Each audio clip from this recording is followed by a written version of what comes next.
तो यहाँ पर दिल्ली में लगातार गुर्जर समाज के लोग जुटे हुए हैं और आगे बैरिकेडिंग कर दी गई है, किसी को आगे जाने की अनुमति नहीं है। क्या नाम भाई साहब, लोगों से बात करते हैं। मैं बबली गुर्जर जिला पंचायत सदस्य मोदी नगर से हूँ। तो बबली जी, लगातार तस्वीर देख रहे हैं हम, गुर्जर जुटे हुए हैं, क्या रहेगा 24 का माहौल यदि यही चीजें होती रही तो?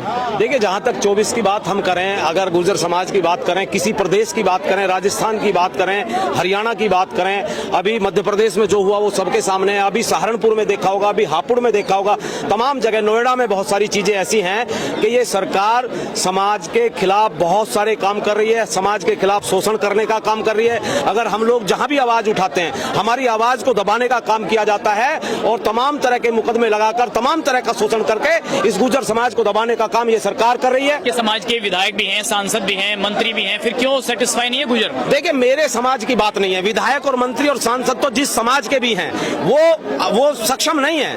वो केवल और केवल जो सरकार करती है उस पर काम करते हैं, वो समाज की बात उठाने का काम नहीं करते। लेकिन विरोध के बावजूद भी सरकार पर कोई फर्क नहीं है। फर्क तो पड़ेगा, फर्क तो संविधान में जो ताकत हमें मिली है, जो बाबा साहब ने अधिकार दिया है, वो समय आ रहा है, उसका इन्हें खामियाजा भुगतना पड़ेगा और पूरे देश के अंदर भुगतना पड़ेगा। संविधान से चल रही है सरकार? संविधान से सरकार बिल्कुल नहीं चल रही। संविधान को तो खत्म करने की बात सरकार कर रही है, लेकिन संविधान ने हमें ताकत दी है, वोट की ताकत, जिससे सरकार बनती है, जिससे एमपी बनते हैं, जिससे एमएलए बनते हैं। और आने वाला समय है 4 महीने बाद, इन्हें हम अपनी ताकत का एहसास कराएंगे, हर हालत में कराएंगे और वोट के अधिकार के तहत हम इन्हें, जो ये हमारे साथ कर रहे हैं, उसका हम इन्हें निश्चित रूप से जवाब देंगे। लेकिन जब बात चुनाव की आती है तो गुर्जर राष्ट्रवादी हो जाता है, देश की बात, राष्ट्र की बात, मोदी योगी उनके आइकन बन जाते हैं। देखिए, ये बिल्कुल आप सही कह रहे हैं, लेकिन जितना बनना था बन चुका। अब एक एक गुर्जर समाज को जागरूक कर दिया गया है। सब लोगों, हमारे अतुल प्रधान जी जैसे नेता और हमारे बहुत सारे नेता पूरे देश में जाके इन्हें जागरूक करने का काम कर रहे हैं। आपका क्या नाम है जी? मेरा नाम है गुड्डू प्रधान भैया। तो कहाँ से आए हैं, क्या रहेगा माहौल? जिला मेरठ है भैया। क्या रहेगा माहौल? माहौल तो ये देश आजाद हमने कराया, क्रांति मेरठ की शुरू हमने की और हमने गुर्जर जाति ऐसी थी जो अंग्रेजों के खिलाफ सबसे पहले कदम उठाया। जो आज हमारे साथ अत्याचार हो रहे हैं पूरे हिंदुस्तान के अंदर, ये हम सहन नहीं करेंगे। गुर्जर जाति ने इन अंग्रेजों से दाएं भी जलवाई थी, ऐसा नहीं है हम इनसे डरे थे।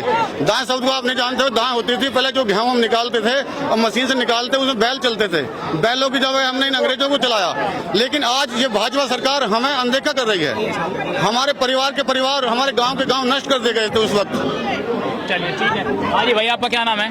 मेरा नाम वंशराज चौहान है और मैं जिला मुजफ्फरनगर से हूँ। आपका बहुत बहुत क्या धन्यवाद। होगा चौहान साहब, युवा हैं, जुट रहे हैं, सरकार पे तो फर्क नहीं पड़ रहा? सरकार पे फर्क पड़ेगा, कानूनी लड़ाई गुर्जर समाज लड़ रहा है अपनी। और आज हम जो मध्य प्रदेश में बड़े ही तरीके से जो वहाँ पर उत्पीड़न हुआ, महिलाओं पर अत्याचार हुआ, युवाओं पर हजारों की संख्या में नस से लगाई गई, उसके ही संबंध में आज हम जंतर मंतर इस दिल्ली की राजधानी पर आए हैं। और यो समाज वो समाज है जो देश के हमेशा ही अपना और देश को हमेशा ही आज़ादी की बात हो, सन 57 की बात हो या विजय सिंह गुर्जर की बात हो या और भी तमाम, हमेशा ही योगदान देता है। और बहुत ही निंदा पूर्वक वहाँ पर जो मुकदमे लगे, और मैं तो सरकार से और सरकार के लोगों से यही मांग करूँगा कि वे मुकदमे वापसी लिए जा और जो लोगों पर अनस से लगाई वे अनस से भी वापसी ली जा। और ऐसा ही अभी मीर भोज की जयंती पर तहसील मवाना के अंदर हुआ था, वहाँ पर भी कुछ युवाओं पर मुकदमे लग गए। मैं भी उस रैली में खुद शामिल था। और आपका भी बहुत बहुत धन्यवाद।